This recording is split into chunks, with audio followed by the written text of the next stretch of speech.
আমরা জুবিন গার্গের কথা বলছি। তার মৃত্যু অবশ্যই মানুষের নাড়া দিয়েছে। জুবিন আমার 25 বছরের আসামের one of the closest friends. রিমেম্বারেন যে আমার লাস্ট যে ওর বাড়িতে ওকে জড়িয়ে ধরে তারপর তোর সাথে দেখা হয়নি, আমরা চলে এসেছি কলকাতা। এই ঘটনাটা কাজের ব্যস্ত। হ্যাঁ, আমার তো তারপরে যে ঘটনাটা ঘটে যাবে আর ঘটে গেল, মানে এক্সপেক্টেড না এটা তো বলার অপেক্ষা রাখে না। আমার ওর সাথে আমার একটা অন্য বন্ডিং, অন্য ইয়ে, সেটা এখানে জানে না অনেকে কেউ। আমি জিদ্দাকে বললাম সেটাই, এত বড় একটা মানুষ কয়েকজনের নেগলিজেন্সে আমরা হারালাম। স্বাভাবিক মৃত্যু না। জুবিন ছিল সবার কাছে, ওর যে আশেপাশে যতজন ছিল, ওর ম্যানেজার থেকে সবার কাছে একটা কমোডিটি ছিল। Everyone used him and made money. So ও ছিল যেহেতু ওইরকম যে ওর কোনো টাকা পয়সা হিসেবে এমন কিছু ওর সবসময় রাখতো না। এত ব্যস্ত, এত কিছুর মধ্যে গান গাইবে, ক্রিয়েটিভ দেখবে না, টাকা পয়সা দেখবে, লোকজন দেখতো। সেখান থেকে তার যা নিজস্ব ইন্টারেস্ট ছিল, অনেক কিছু ছিল সেখানে। আরে তোর ঠিক আছে, তুই মানুষটার তো খেয়াল রাখ, মানুষটার যে যে সমস্যাগুলো আছে সেগুলো মাথায় রেখে তুই প্ল্যানটা কর, যে আগামী যে প্ল্যানগুলো আছে সেগুলো কর। ওকে যেখানে নিয়ে গেল, যা হলো ওর সাথে, আমি যদি থাকতাম ওটা হতে দিতাম কখনো? আমি ওর কন্ডিশন জানি, আমিও জানি ওটা কোনটা করা উচিত, ওর কি উচিত কি উচিত নয়। ওর বডি ক্লকটা আমি জানি, ও কিভাবে কখন ঘুমোয়, কখন ওঠে, কখন ওকে ডিস্টার্ব করছে না, কখন ওর বডি কন্ডিশন কিভাবে বিহেভ করবে, এটা জানি। এইগুলো যদি ওর আশেপাশের লোকগুলো তার গুরুত্ব না দেয়, তার না জানে, তার মানে it's as good as pushed him to death. They pushed him to death, unfortunately.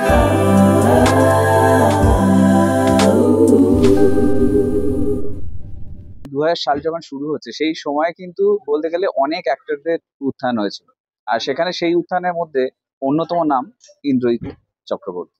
তার সাথে এখন আমরা আড্ডায়। আর অবশ্যই এবারে কিন্তু একটু স্বার্থপরের মতনই বলবো, কারণ এখন স্বার্থপর ছবি নিয়ে খুব আলোচনা চলছে, ধারাবাহিক থেকে বিরত। তো এইগুলোর জন্যই স্বার্থপর হয়েছে। ধারাবাহিক থেকে বিরত মানে হ্যাঁ, একটা কনসিয়াস ইয়ে ছিল যে কদিন একটা ব্রেক নেবো, কারণ 10 বছর টানা টেলিভিশনে কাজ করেছিলাম, তো একটা ব্রেক দরকার, নাহলে লোকের অরুচি হয়ে যাবে, তাই না? এই একটা রোজ দেখে আর ভালো লাগছে না। হ্যাঁ, আর ভালো লাগছে না। তো একটা কিছু জম্পেশ, কিছু ভালো একটা কিছু নিয়ে আসবো আবার, এই ভাবনা নিয়ে বিরতি নিয়েছি, একটা বিরতি। এবার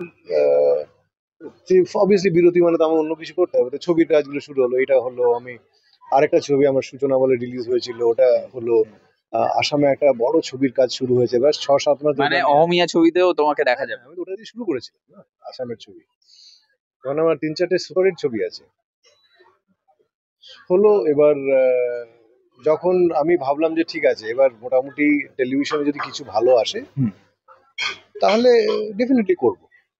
এবার যখন আমি আসামের ছবিটা ডেট গুলো কমিট করে দিলাম যে আমার ইয়েগুলো, তখন কি আমার কাছে এলো টেলিভিশন একদম একদম যেরকম চাইছিলাম ওরকম।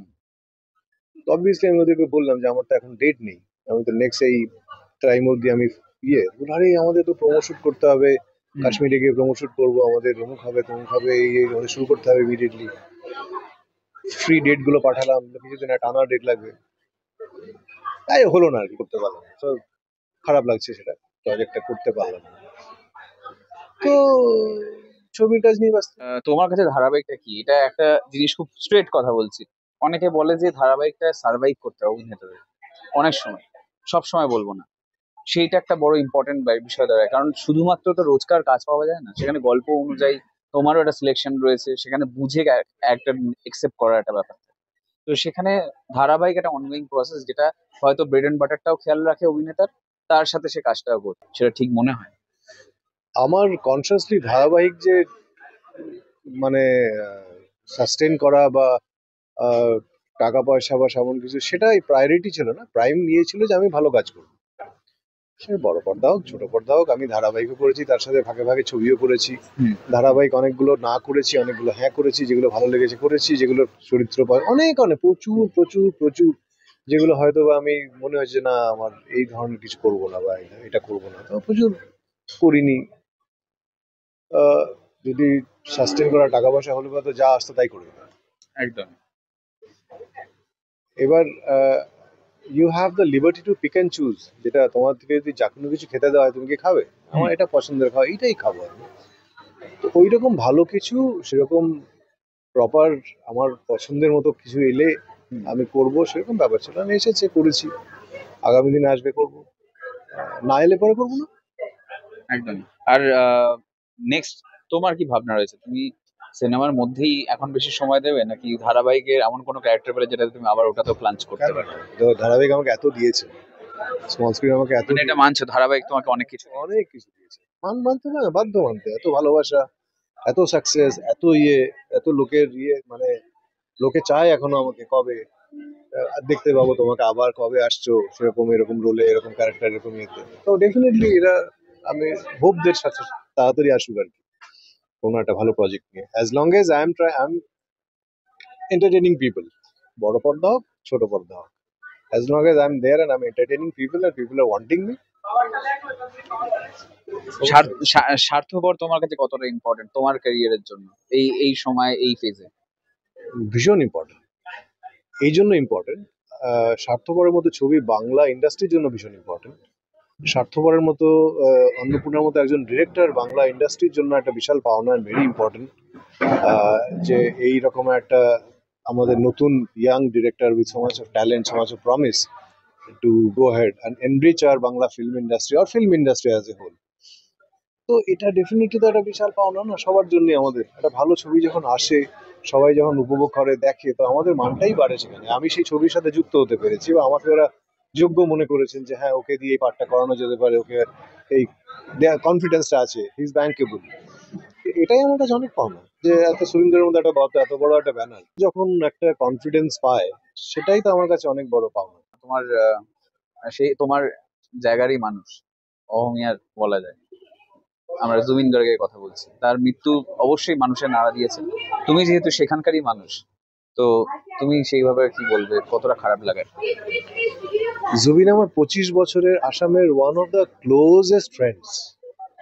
আমার আর কি বলবো, মানে ওর, আমি তো ছিলাম ওখানে, one of my closest friends. মানে তুমি বিশ্বাস করবে না, আমি শেয়ার করছি আজকে, ও এসে ওই গ্র্যান্ড আর আইটিসি ছেড়ে ও যখন নানান কাজে যখন আসতো আমার বাড়িতে এসে থাকতো, ওর বউকে নিয়ে, গরিমাকে নিয়ে আমার বাড়িতে এসে থাকতো। আমার, এতটাই বন্ধুত্ব ছিল? হ্যাঁ, মানে এই যে এবারও লাস্ট টাইম আমি যখন ছিলাম, ও আমাকে হোটেল থেকে তুলে নিয়ে গেছে ওর বাড়িতে, বিরিয়ানি খাওয়াবো, আমি আমার ড্রিম প্রজেক্ট করেছি, ওটার গানগুলো শোনাবো, আর তোর সাথে অনেক কথা আছে। আমাকে বাড়ি থেকে, হোটেল থেকে ও নিজের গাড়িতে করে নিজে আমাকে তুলে নিয়ে গিয়েছে এসে। ছবি আছে আমার কাছে এখন, লাস্ট ওর সাথে সেটা তোলা, proof দেওয়ারও না নেই। না প্রুফ নয়, ওর সাথে যে রিমেম্বারেন্স, যে আমার লাস্ট যে ওকে ওর বাড়িতে ওকে জড়িয়ে ধরে এই, তারপর তোর সাথে দেখা হয়নি, আমি চলে এসেছি কলকাতা, এই ঘটনাটা ব্যস্ততা, যে আর কাজের ব্যস্ত। হ্যাঁ আমার তো, তারপরে যে ঘটনাটা ঘটে যাবে আর ঘটে গেল, মানে এক্সপেক্টেড না এটা এই এটা তো, বয়সে বা এই এটা তো বলার অপেক্ষা রাখে না। মানে ওর সাথে আমার একটা অন্য বন্ডিং, অন্য ইয়ে, সেটা এখানে জানে না অনেকে কেউ। আমি জিদ্দাকে বললাম সেটাই, তো এমনই কনফিডেন্স ছিল ওর আমার প্রতি, যে ওর একটা ড্রিম প্রজেক্ট রই রই বিনালে রিলিজ হবে, যেটা তখন পোস্ট প্রোডাকশন চলছিল, ওর পোস্টার শুট করেছিল। পোস্টার শুট করার পরে ছবিগুলো পোস্টার লঞ্চ হওয়ার আগে তো কাউকে দেওয়া যায় না, দেখানো যায় না, ও আমার সাথে শেয়ার করেছিল, তোকে দেখাচ্ছি কেমন হয়েছে বল, I am playing a blind musician, এই লুকটা কেমন হয়েছে মানে আমাকে দেখ। শেয়ারিং গুলো ছিল? হ্যাঁ মানে অবভিয়াসলি এত পুরনো বন্ধু, বাড়িতে এসে বলতো আমার বউকে, আমার বউকে বৌমা বলতো, বৌমা মাছ বানা, মাছ খেতে ভালোবাসতো, বৌমা মাছ বানা, মাছ বানা আজকে আর খোলা মনে ছিল সেই দিক? হ্যাঁ মানে হার্ট অফ গোল্ড যেটা বলি না আমরা, তো যাই হোক, ওটা I was very down and depressed এটা নিয়ে। এত বড় একটা মানুষ কয়েকজনের নেগলিজেন্সে আমরা হারালাম। স্বাভাবিক মৃত্যু না, এই এই কথাটা ছড়িয়েছে, তদন্ত তাই বলছে, বা তদন্ত হওয়া শুরু হওয়া মানে নিশ্চয়ই সাসপিশন কিছু আছে। তো সেখানে সেই ক্ষেত্রে এইটা তুমি কিভাবে দেখবে? এরকম একটা পরিণতি হলো, এরকম একজন সঙ্গীত শিল্পী যিনি আমাদের জন্য জ্যাম একজন, তো সেখানে এই মাপের মানুষেরও এই পরিণতি হতে পারে, সেটা তুমি কি? পরিণতি কিছু না, জুবিন ছিল সবার কাছে, ওর যে আশেপাশে যতজন ছিল, ওর ম্যানেজার থেকে শুরু করে সবার কাছে একটা কমোডিটি ছিল, everyone used him and made money. So ও ছিল যেহেতু ওই রকম, যে ওর কোনো টাকা পয়সা হিসেবে এমন কিছু ওর সবসময় রাখতো না, ও এত ব্যস্ত, এত কিছুর মধ্যে গান গাইবে, ক্রিয়েটিভ দেখবে না, টাকা পয়সা দেখবে, লোকজন দেখতো। সেখান থেকে তারা, তার যা নিজস্ব ইন্টারেস্ট ছিল, অনেক কিছু ছিল সেখানে। আরে তোর ঠিক আছে, তুই মানুষটার তো খেয়াল রাখ, মানুষটার যে যে সমস্যাগুলো আছে সেগুলো মাথায় রেখে তুই প্ল্যানটা কর, যে যে আগামী যে প্ল্যানগুলো আছে সেগুলো কর, যেটা হ্যাঁ হ্যাঁ, যেটা না না। এখন ও, ওকে যেখানে নিয়ে গেল, যা হলো ওর সাথে, আমি যদি থাকতাম ওটা হতে দিতাম কখনো?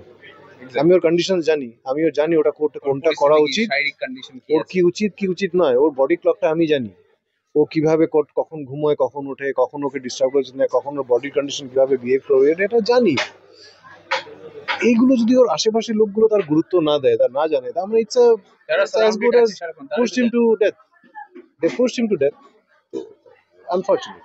একটা জিনিস, একটা কথা উঠছে যে তিনি নাকি নেশার ব্যাপারটা এতটা তিনি থাকতেন, সেটাও হয়তো অনেকটা সমস্যার কারণ তার জীবনে ছিল। নেশা করতো, নেশা করে ডেলিভারও তো করতো না, নেশা করে কারো ক্ষতি করতো না। সে তার নেশা করতো, কথা করে না, পৃথিবীতে সবাই তো নেশা করে।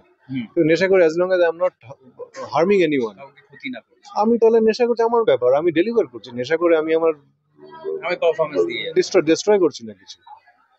তো সেটা ঠিক আছে। এবার তার আশেপাশে যারা নেশার জন্য যে গাইডলাইন্স গুলো ছিল ফলো করা, সেগুলো তার লোকগুলো তার জন্য দায়ী যে তারা তাকে সেভাবে রাখবে। প্রোটেকশনটা দরকার, সেই খেয়াল রাখাটা দরকার। হ্যাঁ, সারা রাত ধরে কাজ করে, ঘুমোয় না, সে দিনের বেলা ঘুমোয়, সে সারা রাত ধরে জেগেছে, তাকে কি দরকার ছিল 9টার সময় ট্রেনে নিয়ে গিয়ে আইল্যান্ডে নিয়ে যাওয়া? তখন তো তার ঘুমানোর টাইম। ফলে তার বডি সেভাবে বিহেভ করছে না, বডি নিতে পারবে না সেই জিনিসগুলো। মেডিসিন খায় সকালবেলা, সে ঘুমোয়, সে তার একটু প্রবলেম আছে, এপিলেপসি প্রবলেম, সিজার প্রবলেম আছে। এই জিনিসগুলো মাথায় রেখে তাকে জলে যাওয়া বারণ আছে। তাকে বারবার করে ডাক্তাররা বলে দিয়ে তুমি জলের কাছে নিয়ে যাবি না, সুইমিং পুলও নয়, আগুনের কাছে যাবে না। এই জিনিসগুলো কি ওর লোকগুলো জানতো না? একদম, এটা একটা বড় পয়েন্ট, ভ্যালিড পয়েন্ট, যেটা বলা হয়েছে যে যেগুলো তুমি প্রিকশন নিয়ে রাখো বা কশন থাকো। তাকে যারা ভালোবাসে, তাদের প্রথম কথা এটা বলবে যে না, আমরা যা প্ল্যান করছি, এই প্ল্যানে জুবিনকে বলা যাবে না, ওর কানে দেওয়া যাবে না। কেন ওরা এই প্ল্যানটাই বা করলো, কেন ওটা ওর কানেই দিল, কেন ওকে নিয়ে গেল? মানে হি ওয়াজ পুশড টু ডেথ। একদম। অবশ্যই গল্পে আমরা ফিরে আসবো, তোমার গল্পের কথাই জিজ্ঞেস করবো যে তোমার নেক্সট কোনো প্ল্যান, যেখানে সাধারণত অনেক অভিনেতা অনেক বছর কাজ করতে করতে তারা নিজেরা নিজস্ব প্ল্যানস করে, ডিরেকশন দেওয়া বা অনেক কিছু নিজস্ব কোনো ভেঞ্চার শুরু করা, তোমার কিছু ভাবনা আছে? আমার তো একটা ছবি প্রডিউস হয়ে গেছে, সংসারা, রানাদা, সুদেশ নদী, ঋত্বিক, আমি, তনুশ্রী, রাহুল, না সমুদ্রশ্রী, মানে আমি নতুন অম্বরীশ। বলছি, মানে ধরো না পরিচালনা করতে। না, পরিচালনা ওইটা অনেক বাকি আছে। প্রোডাকশন ডেফিনেটলি একটা প্রডিউস করা হয়েছে, ধাক্কা খেয়েছি, পরেরটা বললাম প্ল্যান চলছে, হোক। পরিচালনা হুট করে আসার অনেক অভিজ্ঞতা দরকার হয়। মানে পরিচালনা তুমি আরো আরো সঞ্চয় করতে চাও। কিছু একটা সেরকম হলে তবে। শেষমেশ দর্শকদের কি বলবে? তোমার অবশ্যই ছবি আসছে, নতুন একটা গল্প, স্বার্থপর হতে বলছে সবাইকে। না, স্বার্থপর হবেন না, কিন্তু স্বার্থপর দেখবেন, কারণ স্বার্থপরটা দেখার মতো ছবি হয়েছে। স্বার্থপরটা মানে আপনারা যেমন ছবি চান দেখতে, তেমনই ছবি তৈরি করা হয়েছে। আমরা তৈরি করেছি ছবিটা আপনাদের জন্য। দেখুন, আপনাদের সবার ডেফিনেটলি ভালো লাগবে, ভালো লাগতে বাধ্য। একদম। অনেক অনেক শুভেচ্ছা তোমাকে, ভালো থাকো, সুস্থ থাকো, আর অনেক ছবিতে কাজ করো, ধারাবাহিকে থাকো, আর নিশ্চয়ই অবশ্যই হলো আবার প্রযোজনায় গল্প আমরা দেখতে পাবো তোমার। আপনাদেরকে অনেক শুভেচ্ছা। ওকে, আর স্টুডিওজ ইন্ডিয়ার কন্টেন্ট দেখবেন, লাইক, সাবস্ক্রাইব আর শেয়ার করতে ভুলবেন না।